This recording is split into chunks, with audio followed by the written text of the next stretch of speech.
Hi, I'm Gardener Scott, and I'm a gardener, and I'm very proud to say that because I think gardening has made me a better person.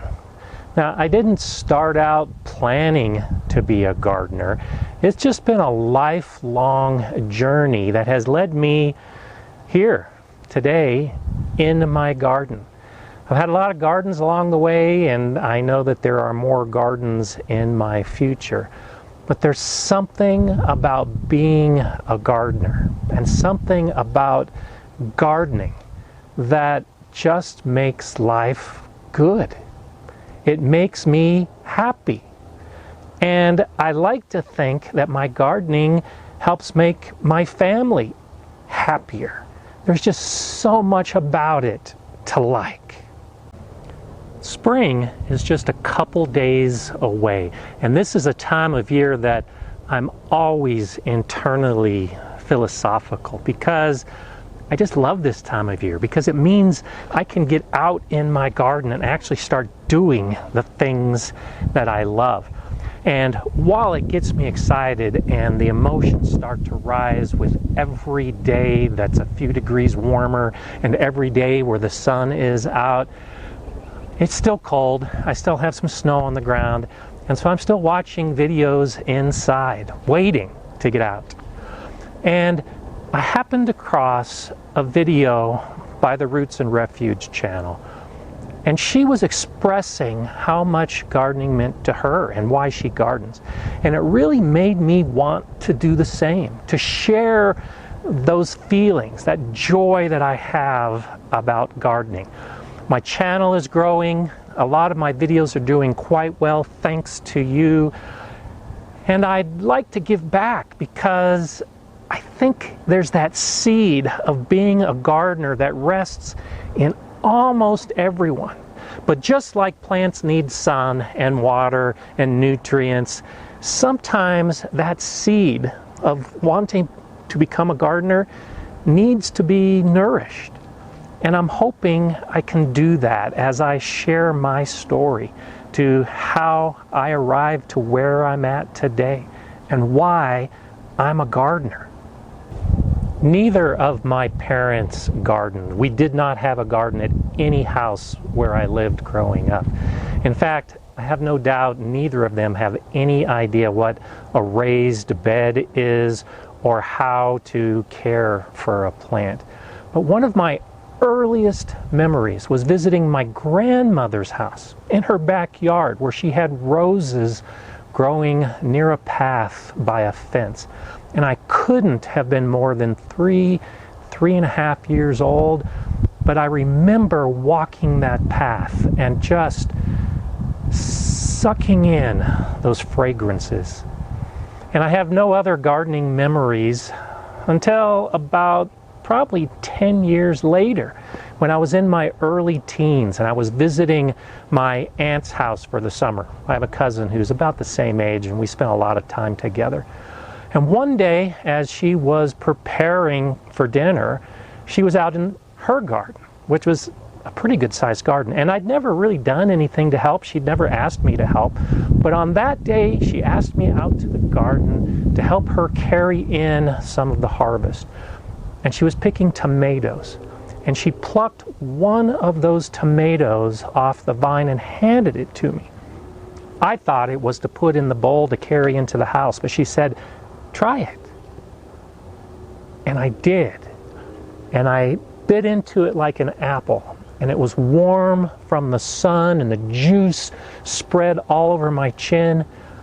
And it was one of the most amazing things I had ever tasted.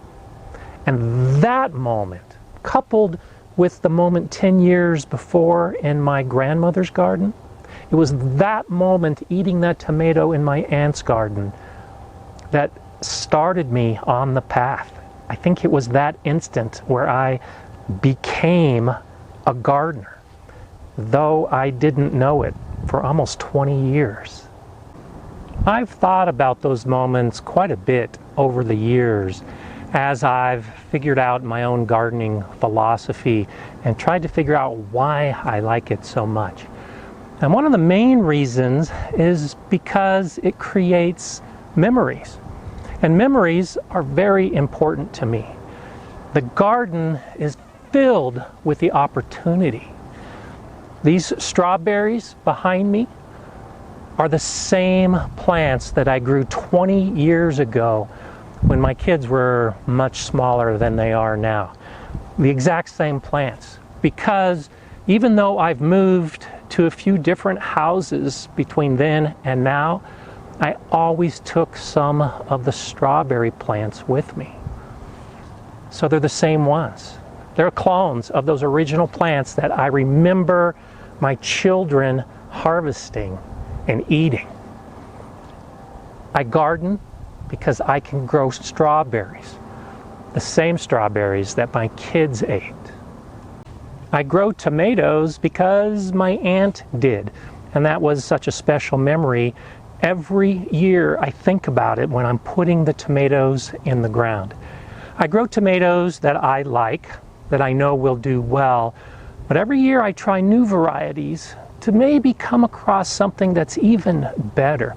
And when I discovered those new special tomatoes, I share them with those that are near and dear to me, to maybe start a memory of their own.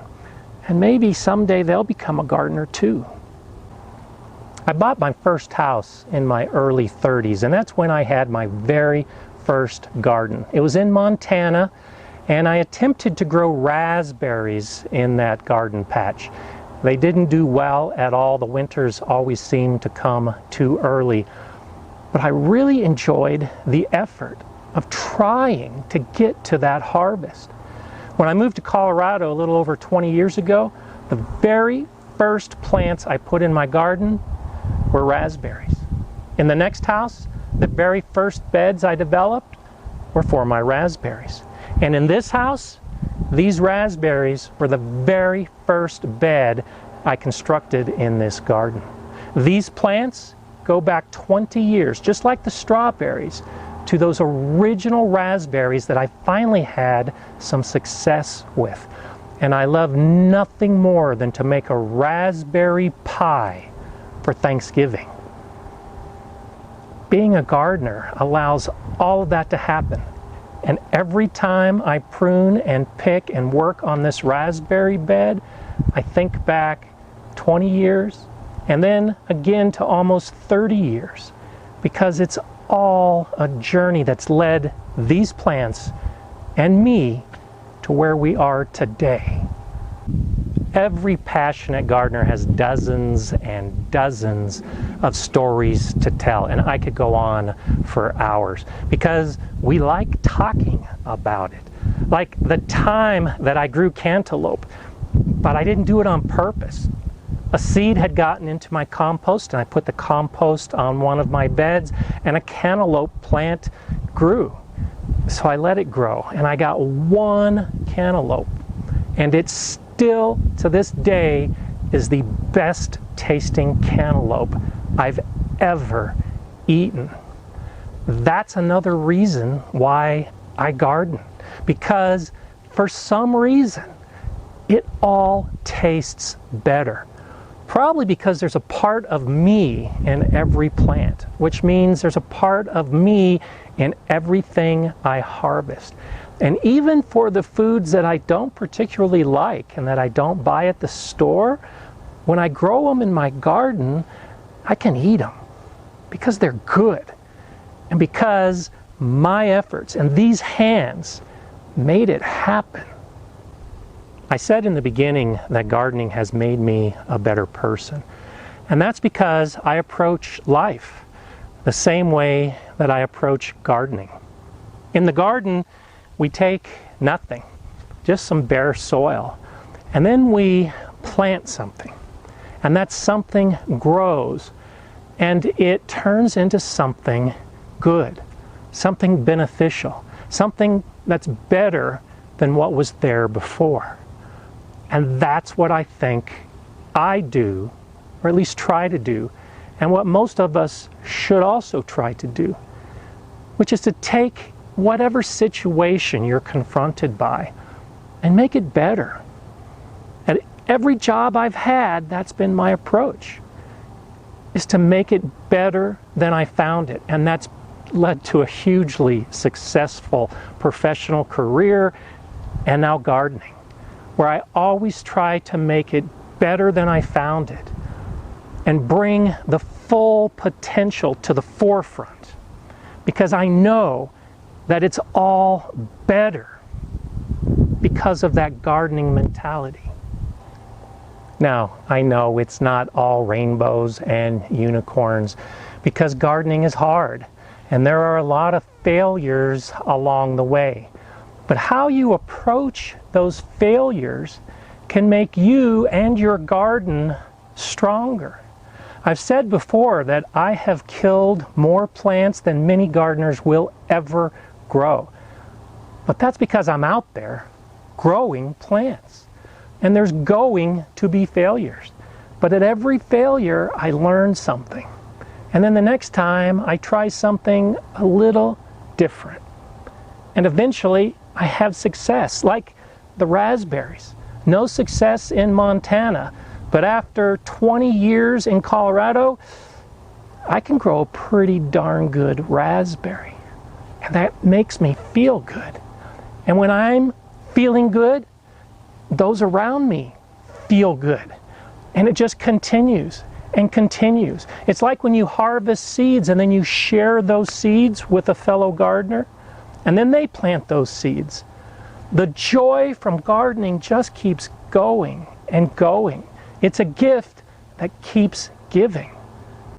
These videos have given me another great source of joy, because I know I'm helping you and many other gardeners out there on your journey.